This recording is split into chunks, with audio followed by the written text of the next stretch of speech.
여러분 반갑습니다. 근현대사 산책 28번째 시간. 오늘은 박정희, 전두환, 노태우로 이어지는 이 군인 통치 시대 30년의 의미가 무엇인지 여러분하고 같이 한번 고민해보는 시간을 갖도록 하겠습니다.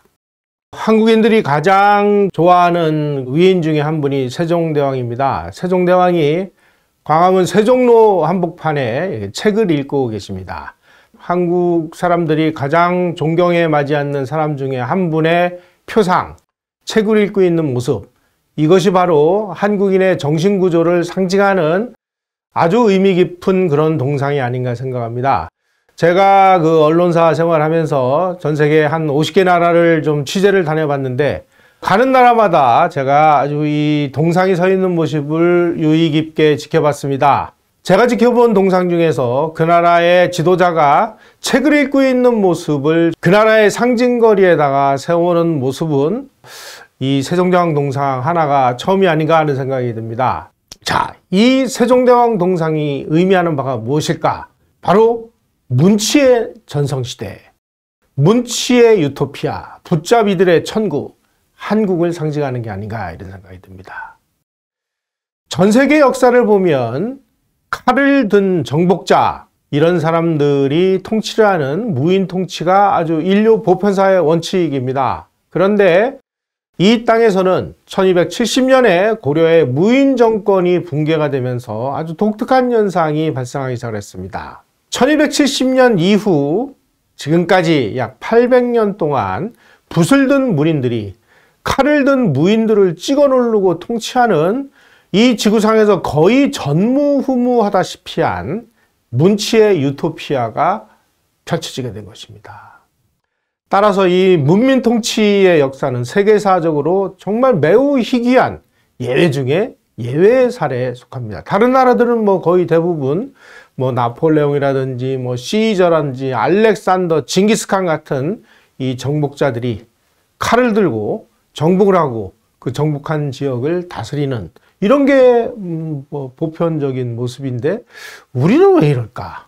바로 이게 우리 한국인의 이 문화적인 특질을 이해하는 굉장히 중요한 단서라고 생각합니다. 과학기술이 발전하기 이전 시대에는 대지에서의 수확이 경제활동에 기초했습니다. 그런데 대지에서의 생산은 늘 부족해요. 그리고 경작 가능한 토지도 한정되어 있습니다. 따라서 조금만 자기네들이 힘이 생기면 그냥 옆에 있는 마을, 옆에 있는 부락 쳐들어가서 뺏고 빼앗기는 죽고 죽이는 이런 전쟁이 거의 일상화되다시피 한 것이 인류의 역사다. 따라서 무인 통치로 역사 발전을 경험한 나라는 왕이라든지 국가지도부가 다 칼을 든 전사로 구성이 되어 있습니다.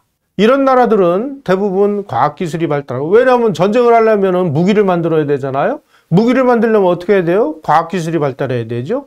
과학기술이 발달하다 보면 그냥 근대 국가로 이행하는 거고, 그렇게 해서 그 나라들이 선진국으로 발전하고. 자, 글을 읽는 선비들이 국가지도부를 구성한 조선은 어떻게 됐습니까? 19세기, 20세기 초까지 위정척사, 쇄국 그래가지고 외국 세력이 마치 우리 땅에 들어오면 나라가 망할 것처럼 다 문 닫아 걸고 쇄국하고 그냥 우리끼리 잘 살자, 그런 거 아니었습니까?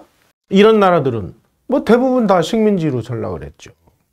자, 선진국은 이처럼 무인 통치를 경험하면서 전쟁을 현실로 인식하고 그 전쟁에서 이기기 위해서, 그리고 국민들을 무장을 시키고 전쟁에서 이기기 위해서 교육을 시키고 훈련을 시키고, 그러면서 과학기술이 발달하고 정신문화가 꽃피우고, 이렇게 이 문명이 발달하는 과정을 겪었다면 우리는 어땠을까요? 우리는 중국으로부터 과거제도라는 문민 통치의 틀을 우리가 받아들여 가지고 제일 먼저 상무정신이 퇴색합니다. 국가의 관리는 대부분 과거 시험을 봐서 뽑죠. 그 다음에 무인들도 무과 과거를 실시를 합니다만은 붙잡이 문인하고 무인은 완전히 하늘과 땅 차이죠, 이 예우가. 자, 이러니 무슨 상무정신이 제대로 이어질 수나 있겠습니까? 자, 이렇게 문민 통치를 이어오면서 전쟁을 두려워하고 국민정신은 나약해지고 이러다 보니까 나라 망하는 거죠. 뭐 비가 오면 농사 짓고 비 오지 않으면 하늘을 원망하고 기후재나 지내고 앉아있고 뭐 이러한 어떤 소극적인 의식에 젖어서 늘 어떤 피해의식에 시달리면서 살아온 것입니다. 자, 독일의 역사가 오토 힌체라는 분은 모든 국가조직을 이분이 연구한 결과 이 국가라는 게 원래 이 오리지널리티는 군대의 사령부구나. 다시 말씀드리면 전쟁을 하기 위해서 지도부를 구성하고 지도부를 구성해서 전쟁을 지휘하고 병력을 동원하고 무기를 만들고 먹이고 입히고 재워서 전쟁을 하고 하는 그런 사령부가 국가가 된 거예요, 이게. 따라서 당연히 선진국은 군인이 통치하는 겁니다. 그러다가 나중에 이게 이제 근대 국가로 가면서 비대화되다 보니까 이제 군 조직하고 행정 조직이 나중에는 이제 분리가 되는 거죠. 자, 전쟁에서 또 승리하려면 어떻게 해야 돼요? 상무 정신을 바탕으로 해서 국민 의식 교육을 계속 해가지고 어떻게든지 침략을 막아내고 또 경우에 따라서는 우리가 국가 이익을 위해서 해외에 나가서 뭐 침략도 하고 이게 그야말로 인류 역사의 보편적인 원칙이었다는 거예요. 자, 무사 통치 국가의 근본 이념은 기사도입니다. 이 기사도는 뭐냐? 오늘날 군인 정신하고 거의 똑같고요. 그것이 서양으로 가면은 뭐 신사도가 되겠죠. 이처럼 선진국은 역사 과정에서 수없는 전쟁을 통해서 근대 국가를 수립하고 그리고 그 과정에서 국가관이라든지 전쟁관이라든지 이런 것들을 체득을 했습니다. 자, 전투에 나가가지고 부상한 전우를 살리기 위해서 이 전우를 업고 매고 뛰고 사지를 탈출해서 후송을 하고 하는 과정에서 평상시에는 느끼지 못하는 그러한 인간과 인간의 우정과 우애가 생겨나기도 하고 이런 경험을 통해서 내 이웃, 남의 집 자식 이런 사람들도 귀하다는 사실을 깨닫고 또 이웃의 소중함을 깨닫고 뭐 로마 시대 그 영화 이런 거 보면은 보병들이 큰 방패를 들고 그리고 단검과 창을 들고 으쌰으쌰 하며 스크럼을 짜고 전진하는 모습을 보실 수 있을 겁니다. 나와 같이 스크럼을 짜고 있는 이 사람이 내 생명을 보호해주는 이웃이기 때문에 이웃이 소중하고 그 이웃의 소중한 자유를 우리가 지켜주려고 노력을 하고 하는 과정에서 개인주의가 발달하고 자유주의가 발달하는 거 아니겠습니까? 자, 문민 통치로 전쟁을 잇고 살아온 한국은 정신 문명이 타락하고 또 그러는 과정에서 근대 문명을 거부한 덕에 수많은 시행착오에 직면하게 됐습니다. 물질적인 풍요라든지 공업 생산력만으로 선진국이 될 수는 없습니다. 국민정신의 중요한 덕목은 바로 애국하고 충성하고 복종하고 희생하고 책임과 용기를 바탕으로 한 그 기사도입니다. 기사도가 다 국민정신이라고 할 수가 있죠. 그러한 기사도 정신은 어디서 왔느냐? 군사문화에서 온 겁니다. 자, 우리가 한번 기사도 정신의 핵심 본질을 볼까요? 제가 오른쪽에다 정리해놨는데 애국입니다. 첫째, 국가를 사랑하고 두 번째가 충성입니다. 국가에 충성하고 복종, 상관의 명령에 복종하며 희생, 대의를 위해서 자기를 희생하고 그리고 책임, 임무에 책임을 다하고 그리고 용기를 세우는 것. 이게 기사도 정신의 핵심 본질이고 이게 군인 정신의 핵심이고 이게 신사도의 핵심이고 이게 오늘날 국민 의식에 필요한 민주시민 교육의 핵심이다. 이처럼 기사도를 실천하는 의식구조하고 행동양식이 있어야만 타국과의 경쟁에서 생존이 가능한 이런 상황입니다. 한국은 어디에서도 이러한 군사문화, 기사도, 국민정신을 가르치지 않고 그냥 방치를 했습니다. 학교에서 우수한 엘리트, 그럼 엘리트는 뭘 우리는 엘리트라고 합니까? 그냥 뭐 수학, 영어 공식 달달달달 외우고 뭐 외우는 능력을 우리는 엘리트라고 그렇게 착각을 해왔는데 우리보다 선진 문명을 구사하고 있는 나라들은 절대 그렇지가 않습니다. 이러한 국민정신의 바탕을 둔 그러한 지식이야말로 진짜 살아있는 지식이죠. 이런 바탕이 없으면 이게 어디로 튈지 모르는 럭비공이어서 오늘날처럼 저렇게 거짓말이나 일삼고 범죄행위나 일삼는 사람이 국가의 지도자가 되겠다고 나서는 이런 참으로 어처구니 없는 나라로 전락할 가능성이 매우 높은 것입니다. 자, 1961년 5.16이 일어나기 전까지 이 소위 말하는 양반 정치인들은 이 무슨 뭐 군바리들이 그 국가의 주역이 되리라고는 상상할 수가 없었다. 이렇게 얘기를 하고 있습니다. 바로 한국 정치사를 아주 깊이 연구한 그레고레 핸더슨의 소용돌이의 한국 정치를 보면 아니 5.16 일어났을 때 저런 뭐 군인들이 와가지고 자기네들이 정권을 잡고 뭐 한다 뭐 하는 걸 보고 이 양반 소위 말하는 이 붙잡이 먹물들은 아주 큰 충격을 받았다는 거 아니겠어요? 자, 1961년 5.16의 의미는 뭐냐? 한국사에서 800년 전에 이미 쇠퇴소멸한 군사문화가 다시 시작된 그 결정적인 전환점이었다. 그때서부터 노태우 대통령이 퇴임한 1992년까지 재임기간을 보면 군 출신인 박정희 장군이 18년, 전두환 장군이 7년 몇 개월, 노태우 장군이 5년 합쳐서 재임기간 합치면 30년 조금 넘습니다. 바로 이 30년은 우리 한국 역사에서 군 출신 지도자들, 다시 말씀드리면 무인들이 통치한 그야말로 무인 통치 시대, 뭐 우리는 이걸 나쁘게 얘기해가지고 뭐 군사 독재 시대라 이렇게 얘기를 하죠. 여러분 우리가 뭐 독재 그러면 다 나쁜 걸로 이렇게 이해를 하고 있는데 이 독재 어원은 그 나쁜 게 아닙니다. 로마 시대에 황제정으로 넘어가기 이전에 이 집정관 제도가 있었는데 그 집정관들이 2명이 이제 국가를 운영합니다. 그러다가 외적의 침략을 받거나 아주 위태로운 내전 상황이 벌어지면은 이 두 사람이 빨리 합의를 해서 뭔가 그 일치된 의견을 내놔야 되는데 이게 쉽지 않으니까 한 사람에게 모든 권한을 몰아준 권력을 가진 그 사람을 딕타토르, 독재관이다 이렇게 얘기한 게 독재의 어원입니다. 따라서 독재가 뭐 무조건 뭐 나쁘다. 독재를 남용하는 것이 나쁜 것이지 독재 자체가 나쁜 건 아니다라는 것을 우리는 이해하실 필요가 있습니다. 바로 이 30년은 한국사에서 군 출신 지도자들이 통치한 무인 통치 시대인데 뭐 먹물학자들은 막 군사 독재다 얘기하지만 실제 모습은 어땠느냐. 바로 상무정신이 폭발을 하고 해외 진출의 진취적인 기상이 하늘을 찌르고 5대항 6대주로 한국인이 진출을 하고 산업공상의 이 신분구조에서 상공농사로 완전히 신분구조를 바꿔가지고 테크노크라트의 나라로 만드는 그렇게 해서 선진국진임의 토대를 마련하는 데 성공한 위대한 30년이었다. 이것이 역사적인 사실이다. 라는 점을 감히 말씀드립니다.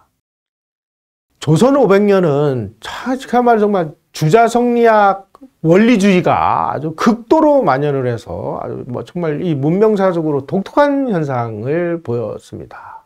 자, 김영삼 대통령 시대에는 군정 종식, 뭐 독재 타도, 뭐 문민정부라는 건 뭐예요? 아, 이 군인 통치 시대는 저건 악이야. 이제부터 이 민간 통치 시대가 선의 시대다. 이렇게 주장한 거나 마찬가지입니다. 따라서 이 시기부터 아주 뭐 20세기 말에 아주 성리학적인 가치관이 대폭발을 합니다. 플러스 이제 뭐 국수주의적인 민족주의가 막 개입이 되면서 이제 막 엉망진창이 벌어진 것이죠. 다시 말씀드리면 문민정부라는 용어 속에는 군이 악역을 담당했다는 의미가 아주 강하게 깔려 있습니다. 자, 그러면 문민정부는 선이고 군사정부가 악이라는 이런 논리는 누가 만들어낸 거예요? 이게 무슨 근거로 이런 얘기를 하는 거예요?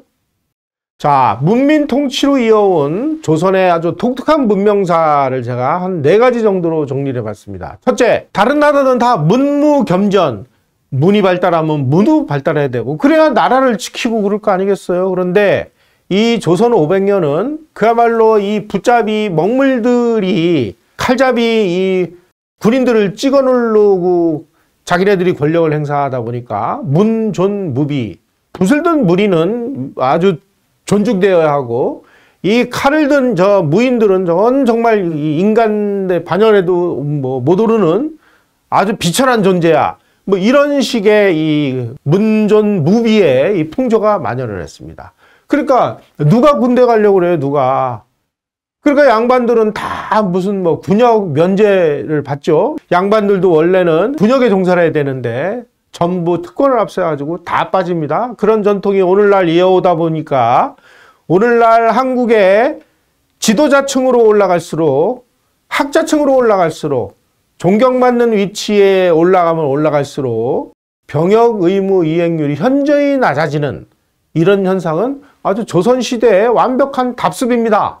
두 번째는 글을 읽는 선비는 아주 존중받습니다. 뭐 농사를 짓는 사람 정도는 뭐 같은 인류의 반열에 넣어줘요. 그런데 뭐 공업을 기술자, 장인 뭐 이런 거라든지 상인들은 뭐 장돌뱅이라고 그래서 뭐 인간 취급을 해주질 않았습니다. 이 공업, 상업은 이 기술자, 장인 이런 걸 천시해가지고 아니 그러다 보면 과학기술이 발달할 수 있겠어요? 이웃나라 일본하고 비교해 보십시오. 일본 사람들은 어떤 독특한 기술을 가진 사람을 대단히 존경을 하죠.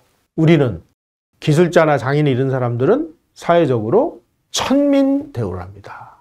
그러다 보니까 저 병자호란 무렵에 누르하치 같은 사람들은 저 평안도 함경도에 있는 이런 쪽으로 막 사람들을 보내서 기술자, 장인, 뭐 무기 만드는 전문가 이런 사람들, 야 너희들 말이야 조선에서 이렇게 천민 생활하지 말고 우리한테 오면은 부귀영화를 누릴 수 있다. 그래가지고 다 기술자, 장인 이런 사람들 전부 받아들입니다. 그렇게 해서 만든 무기로 조선을 침략한 게 정묘호란하고 병자호란이에요. 그래서 정묘호란, 병자호란 당시에 조선에서 천민으로 아주 인간 이하의 대접을 받던 사람들이 청나라 군대, 후금 군대를 이끌고 조선을 쳐들어오는 선봉 역할을 조선 사람들이 했다라는 사실을 우리는 우리 역사를 통해서 겸허히 들여다봐야 될 것입니다. 왜 그러냐? 왜? 산업공상의 신분질서 때문이다. 세 번째로는 이 선사후공의 가치관입니다. 이 조선 유교 사회에서는 개인 이런 거는 존재하지 않습니다. 자기네들 서양에서는 노블리스 오블리주 이렇게 해가지고 공적 가치 이런 거는 아주 대단히 중시합니다만은 이러한 그 정신은 없어요. 그냥 내 식구, 내 자식, 우리 양반, 우리 가문, 우리 가문 잘 살면 그만이에요. 공이 어딨어, 공이. 그러니까 서양은 고귀한 신분으로 올라가면 올라갈수록 그 책임과 의무가 더 커지지만 이놈의 조선시대는 그 정반대가 돼가지고 외적이 침략해 오면 제일 먼저 도망가는 것들이 양반들이죠. 네 번째로는 폐쇄 고립주의입니다. 우리 그 소위 말하는 이 주자성리학적인 질서의 핵심은 아주 극소수의 양반이 나머지 그 절대다수의 백성과 노비와 천민들을 아주 흡혈귀처럼 착취하는 것을 제도화한 그런 그 제도입니다. 이런 것들을 유지하기 위해서는 주자성리학이 필요하고 그 주자성리학을 보호하려면 조선의 왕조가 있어야 돼요. 이 주자성리학자들이 일본이나 서양에 저항한 것은 우리의 백성과 생명의 재산을 지키기 위해서가 아니라 자기네들의 이 특권적인 귀족적인 질서, 자기네들의 이권을 빼앗기지 않기 위해서였습니다. 이렇게 이제 은둔의 왕국으로 고립돼 가지고 세계가 어떻게 돌아가는지도 모르고 무지하고 그러다 보니까 발전해서 소외가 돼 가지고 결국 나라가 망하는 이런 상황이 돼버린 것이죠. 자, 이 군 출신 지도자 박정희 전두환 장군의 경우는 집권 과정에서 주자성리학에 찌들은 이 양반 정치인들이 보기에 심각한 정통성의 하자가 발생했습니다. 박정희 장군은 합헌적인 정부를 붕괴시키는 군사 쿠데타로 권력을 장악했습니다. 그리고 나서 우리는 혁명을 했노라 하고 혁명 공약까지 발표했어요. 전두환 장군의 12.12.5.18이라는 이 격변기에 이 1년의 그 집권이 과연 이게 쿠데타냐? 라고 주장들을 하고 있습니다만은 지금까지 제가 여러 차례 그 방송을 통해서 밝힌 대로 전두환 장군의 이 집권은 국민의 의사가 결집된 결과물이라고 보기는 어렵겠습니다만은 그렇다고 해서 전두환이 쿠데타를 일으켜가지고 정권을 찬탈하지는 않았다. 그러면 전두환을 뭐라고 얘기할 거냐? 그래서 김영삼 대통령 같은 경우도 처음에는 쿠데타적 사건, 쿠데타에 준하는 사건 이런 식으로 표현할 수밖에 없었어요. 근데 나중에 이게 이제 소급 입법으로 해가지고 엉망진창에 이제 날조된 정치 논리에 의해서 쿠데타로 몰아가니까 이게 쿠데타로 지금 굳어졌습니다만은 감히 말씀드리지만 전두환이 진짜로 박정희 대통령처럼 혁명을 하고 쿠데타를 했느냐? 이런 부분에서는 전두환 대통령은 무죄다라는 부분을 우리는 역사적 사실로 기억하셔야만 됩니다. 자, 그렇다면 워싱턴 포스트의 보도에 하면은 1950년대 이후에 2016년까지 전 세계에서 총 475회 쿠데타가 시도가 됐고 그 중에서 약 절반 정도에 해당하는 236회가 성공을 했습니다.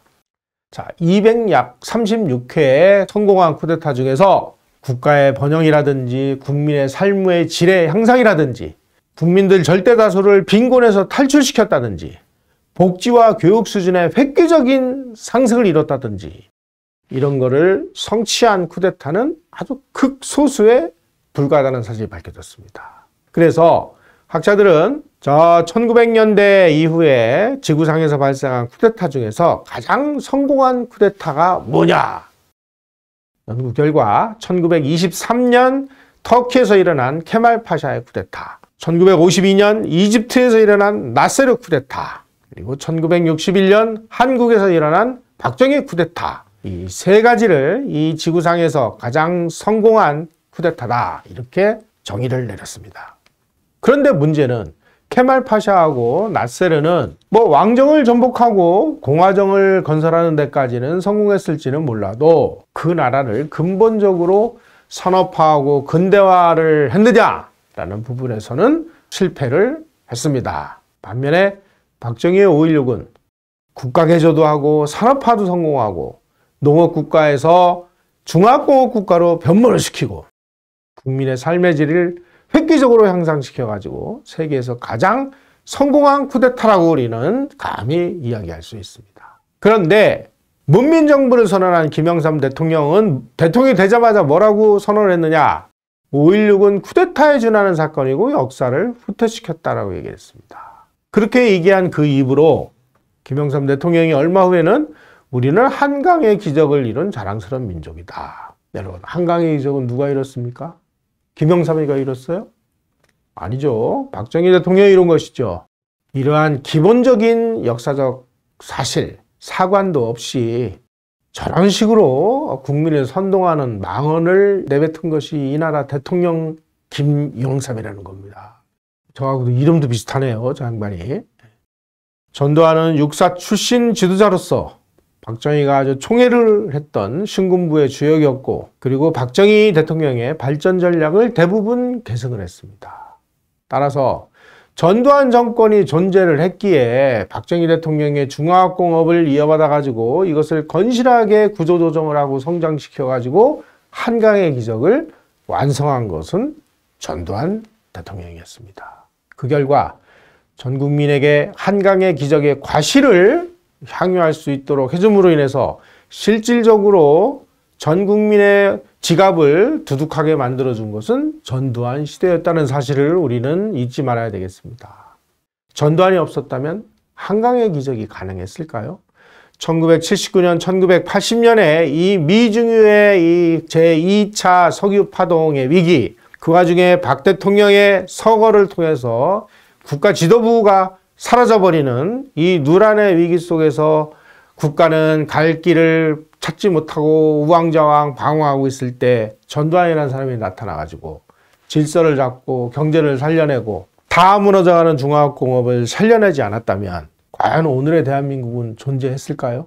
전두환이 있었기에 중화공업이 있었고 한강의 기적이 있었고 IT 산업 육성이 있었다. 그 결과 한강의 기적이 전두환이 완성을 했다라는 것은 누구도 부인할 수 없는 역사적인 사실입니다.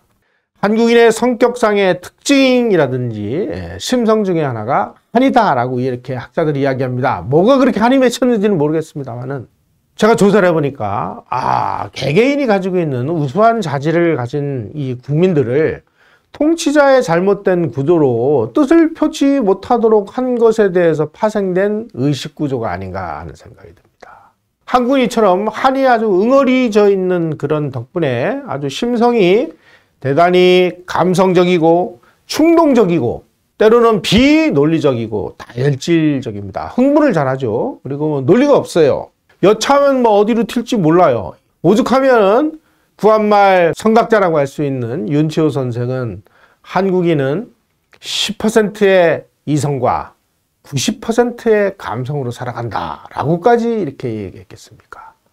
이처럼 정말 대단히 좀 까다로운 심성을 가진 국민을 정말 원활하게 이 지휘 통솔을 하려면 지도자가 국민 앞에서 솔선수범하지 않으면 절대 국민들은 따라오지 않는다. 그래, 너 뭐야? 너 대통령이야? 그래, 어떻게 하는지 한번 보자. 이러지. 제가 이렇게 할 테니까 힘을 합쳐주십시오. 이런 거, 안 합니다. 따라서 한국 군을 지휘할 때도, 돌격 앞으로! 이렇게 얘기하면 돌격 안 한다는 거 아니에요. 그럼 어떡합니까? 지휘관이 나를 따르라! 그리고 제일 먼저 적탄이 비 오듯 쏟아지는 그쪽으로 목숨을 걸고 내가 먼저 솔선수범해서 나가야 병사들도 같이 따라 나간다는 거 아니겠습니까? 박정희 장군하고 같이 5.16의 기획자 역할을 했던 이석재 씨의 증언에 의하면은 박정희 대통령이 전 국민을 잘 사는 나라를 향해 뛰도록 만든 비결을 이렇게 설명을 하고 있습니다. 지도자는 앞서서 뛰었고 혁명동지인 우리는 뒤따라가면서 국민들에게 하면 된다라는 신념을 심었기 때문이다. 지도자가 앞에서 끌고 뒤에서 밀면서 혼신의 힘을 다한 것이 바로 번영의 에너지원이었다. 여러분, 새마을운동을 우리가 역사적으로 주목을 해야 되는 이유 중에 하나는 그동안에 농민이라든지 상민이라든지 조선시대 같으면은 노비라든지 천민이라든지 이런 집단은 양반들이 보기에는 이거 같은 인류가 아니에요. 이것들은 그냥 인간 이하의 그런 존재들이죠.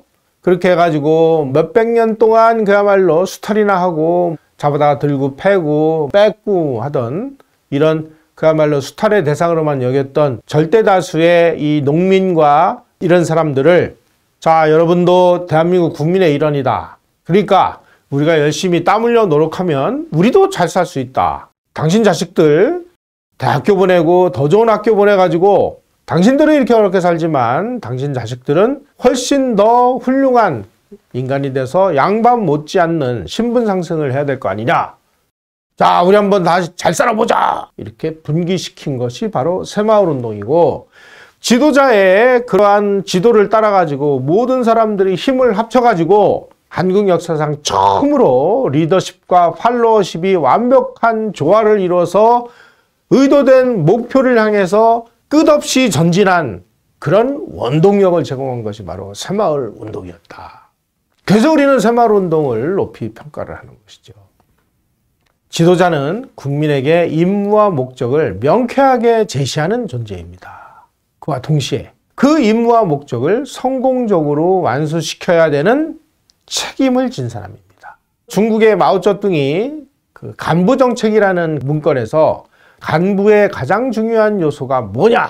많은 사람들 중에 간부가 될 사람이 누군가를 골라낼 줄 아는 능력, 국가의 미래를 위해서 훌륭한 간부 요인들을 선발을 해서 그 사람에게 합당한 자리를 주고 그 사람이 국가를 위해서 할 수 있는 미션을 주고 그리고 예산과 인력을 줘서 그 일을 성공시키도록 만드는 사람이 바로 지도자다라고 설파를 했습니다.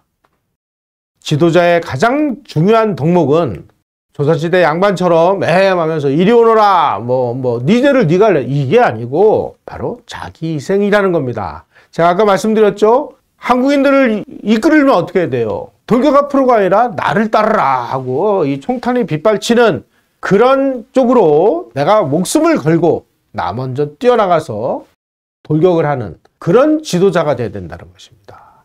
이러한 자기 희생 정신이 없는 사람은 지도자가 될 자격이 없습니다.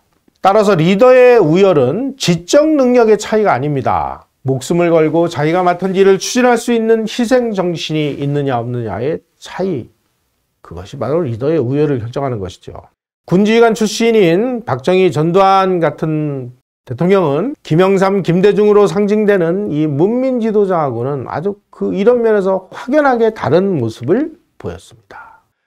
군 출신 지도자들은 지금 현 시점에서 국가에 무엇이 가장 필요한 일인지 우선순위를 정해서 추진하도록 아주 고도의 교육을 받은 존재입니다. 그리고 계획한 프로젝트는 예정된 기한 내에 최소의 비용으로 완벽하게 마무리 짓는 그런 훈련을 받았습니다. 박정희 정부의 경부고속도로와 포항제철, 중화공업 건설, 전두환 정부의 서울올림픽 유치, IT산업 건설, 국가기관 전산망 건설이 바로 그 대표적인 사례입니다.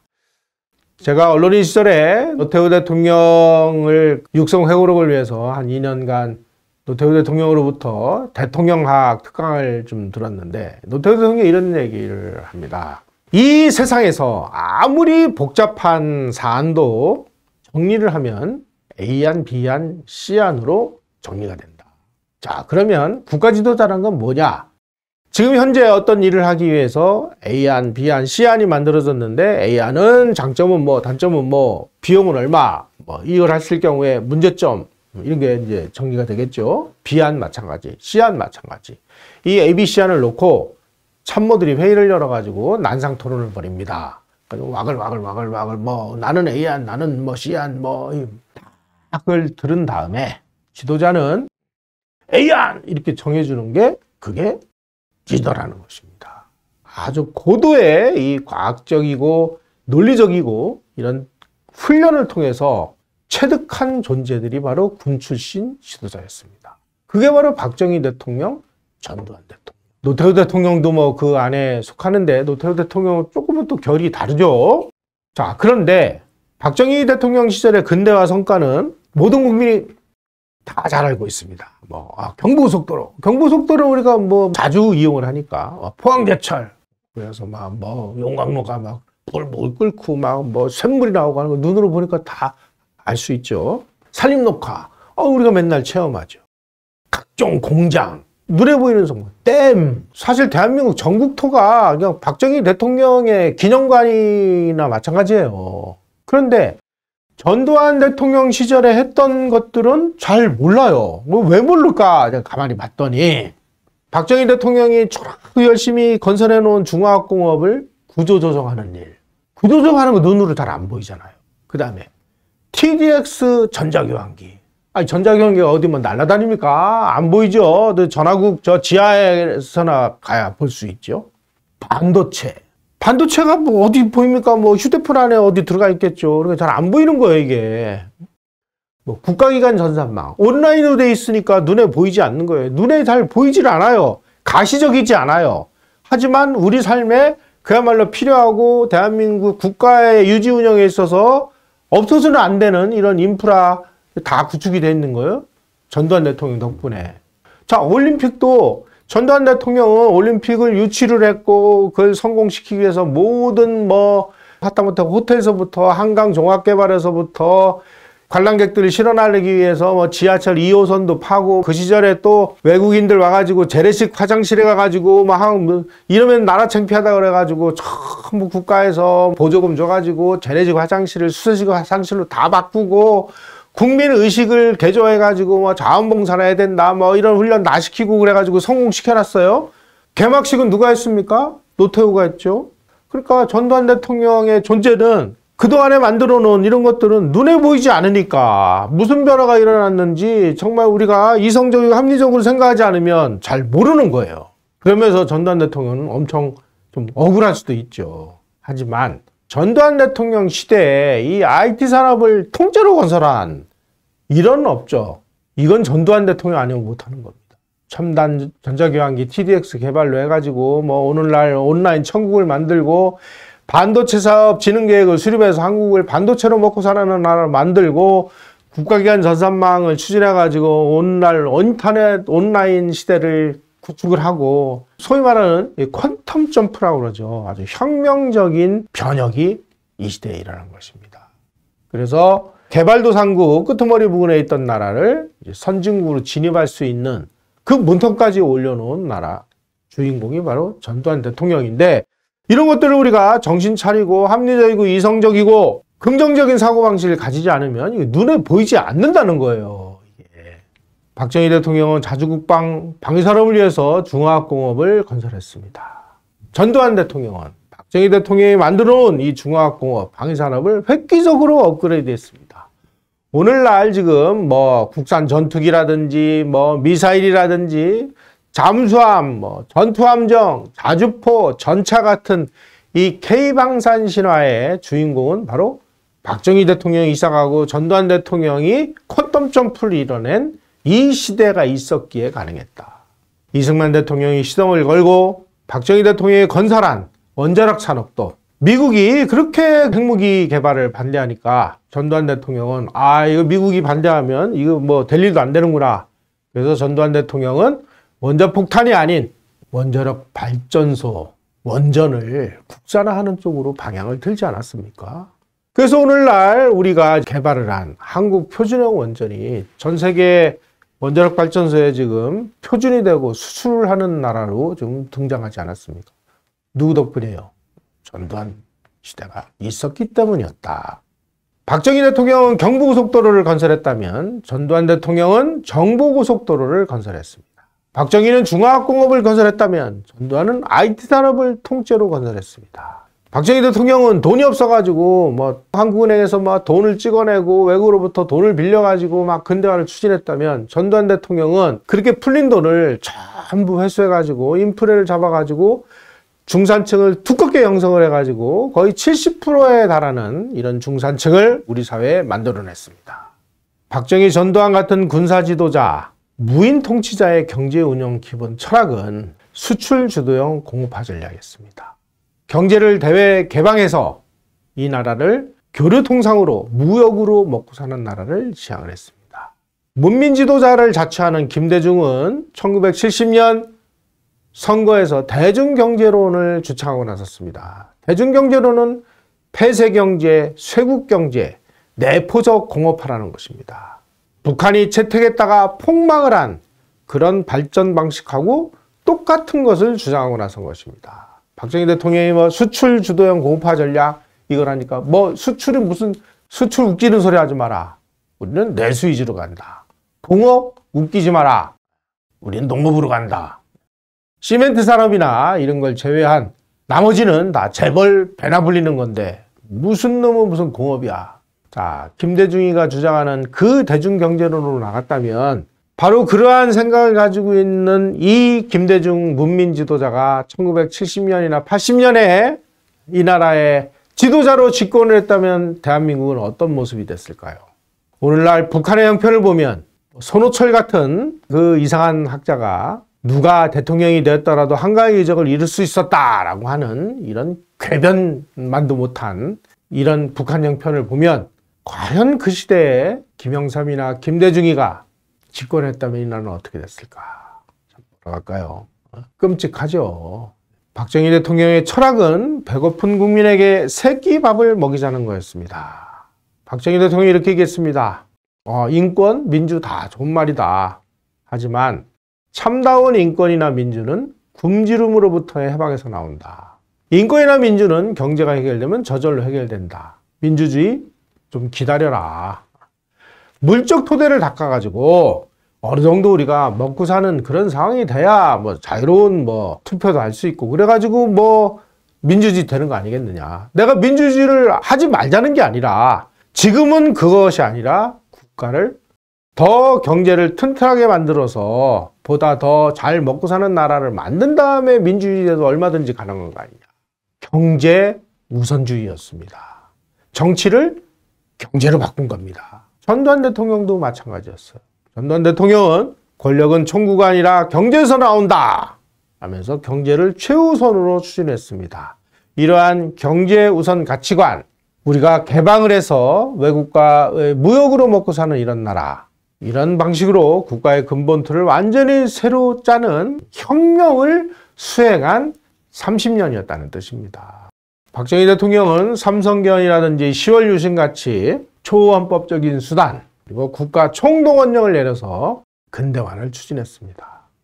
전두환 대통령은 박정희 대통령 시해라는 아주 미중유의 위기를 맞아가지고 군부 간의 충돌 위험을 감수해가면서 대통령 시해범과 방조자들을 체포를 했습니다.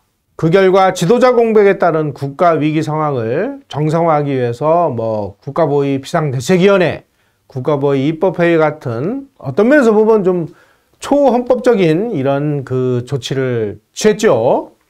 박정희 대통령, 전두환 대통령이 그야말로 이 사전적인 의미의 민주주의를 일정 기간 유보를 시키면서 한 일이 뭐냐.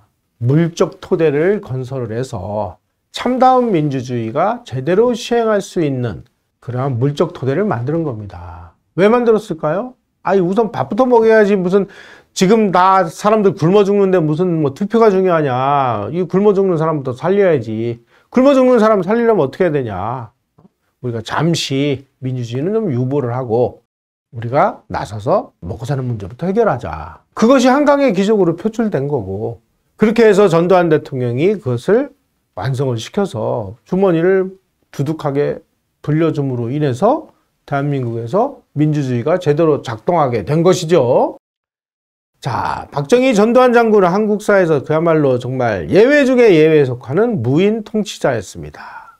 이 두 사람은 바로 제가 말씀드린 이 국가 근대화, 선진화를 정치가적인 통치 행위가 아니라 혁명가적인 건설로 쟁취를 해냈습니다. 다시 말씀드리면 무력으로 정권을 찬탈한 후에 모든 자원을 총동원해서 경제 분야에 올인을 시켰습니다. 그렇게 해서 얻은 성과를 국민에게 고루 나눠줌으로써 이 나라의 빈곤을 타파를 하고 근대화를 이루고 선진화를 성취할 수 있는 강력한 인프라를 건설해낸 것이죠.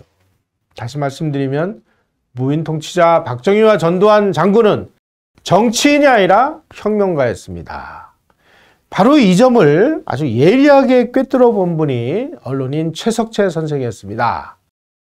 언론인 최석채 선생은 이렇게 주장을 했습니다. 아니, 지금 그 박정희 같은 사람은 민주정부를 무력으로 전복을 하고 초법적인 개혁을 추진하는 혁명가 아니냐. 근데 그런 혁명가를 자꾸 뭐 민주주의를 너 왜 안 해? 뭐 하는 이런 그 비난은 이건 부당한 것이다. 혁명가는 혁명가의 잣대로 이 사람을 재야지 혁명가를 정치가의 잣대로 재는 것은 무리다. 그럼에도 불구하고 나라를 위기에서 극복을 하고 국가를 반석 위에 올려놓은 이 두 사람을 국민들은 민주주의를 파탄낸 독재자라는 이런 누명에서 벗어나지 못하고 있는 모습을 오늘도 구경하고 있습니다. 좌파들의 박정희 죽이기, 전두환 죽이기, 지금도 맹위를 떨치고 있죠. 박정희, 전두환 두 사람은 민주주의를 위해서 쿠데타를 한 것은 아닐 것입니다. 하지만 이 사람들은 쿠데타나 쿠데타적인 방법으로 권력을 잡은 후에 정열적으로 산업화 근대화를 추진을 했습니다. 그 결과 어떻게 됐습니까? 바로 미국의 아주 저명한 칼럼니스트인 니콜라스 크리스토프 같은 분은 박정희 정권은 민주화 운동을 억압했지만 경제 발전을 통해서 중산층을 창출함으로써 한국의 민주주의에 크게 기여했다. 바로 이 말은 전두환 대통령에도 그대로 해당되는 말입니다. 박정희 장군하고 5.16 혁명동지였던 이석재 전 감사원장은 저하고 인터뷰에서 이런 말씀을 하셨습니다. 우리가 5.16을 준비하는 과정에서 박정희 장군하고 혁명 동지들이 야, 우리 뭐 이렇게 뭐 무력으로 권력을 뺏지 말고 정당하게 우리가 군복을 벗고 사회로 나가서 정당을 조직해서 선거를 통해서 한번 집권을 해보는 방법을 연구해보자. 그래서 아무리 연구를 해봐도 답이 나오질 않더라는 거예요. 왜 그랬을까요? 그 당시에 한국의 유권자들은 합리적인 이성을 가지고 어떤 사람이 국가 발전에 정말 진짜 공헌할 수 있는 사람인지를 판단할 수 있는 그런 판단력이 없었다는 것입니다. 그저 그냥 막걸리 선거, 고무신 선거가 저 판을 치는 당시 국민들의 민망한 정치적 수준에 절망을 한 것이죠. 따라서 이런 유권자들 수준이라면 우리가 군복을 벗고 나가가지고 선거에 나가봤자 백전백패다. 선거에 출마하면 승리 가능성 제로다. 그러니 총 들고 합헌적 권력을 뒤집어 엎자. 그렇게 해서 5.16을 일으켰다는 것입니다. 11.6, 12.12 당시에 전두환 장군은 무명의 육군소장에 불과했습니다. 여기다가 또 머리는 좀 벗어지고 생면부지의 인물이 이때 군복을 벗고 출마해서 나 대통령 뽑아주십시오 하고 돌아다녔다면 전두환 장군이 대통령에 당선된 가능성을 몇 프로나 됐었다고 보십니까, 여러분? 만약에 1980년 봄에 전두환 장군이 아니라 김영삼, 김대중 같은 저런 무슨 대중경제론이니 뭐니 하는 그야말로 정말 덜 떨어진 이런 생각을 가지고 있는 사람들이 대통령에 선출됐다면 이 나라 운명은 어떻게 됐을까요? 다시 말씀드리면 대한민국 국민은 그 시절에 박정희, 전두환 같은 이 군 출신을 대통령으로 선출을 해서 이 나라를 근대화 IT 산업혁명의 반열로 올려놓을 정도로 합리적인 이성을 가지고 투표할 수 있는 그런 준비가 되어 있는 국민이었다고 보십니까? 지금은 어떻습니까? 지금 우리 유권자 수준은. 그래서 1961년 박정희 장군의 등장, 1980년 전두환 장군의 등장은 우리 역사에서 이것은 정말 순리대로 했다면 도저히 일어날 수 없는 일이 일어난 혁명의 시대였다. 무슨 혁명이었냐? 바로 근대화, 산업화, 선진화, 혁명의 시대였다. 라고 말씀드릴 수 있는 것입니다. 이것으로서 1876년서부터 전두환 대통령이 임기를 만료할 때까지의 과정을 28회에 걸쳐서 정리를 했습니다. 이후에 이제 노태우 대통령에서부터 시작되는 이 문민 시대는 지금까지의 시대하고는 전혀 이 결을 좀 달리하는 이런 시대이기 때문에 이런 시대는 또 어떤 작동 원리로 또 움직였는지 하는 부분을 또 자세히 우리가 알아볼 필요가 있습니다. 또 준비를 해서 좋은 방송으로 여러분들을 찾아뵙겠습니다. 고맙습니다.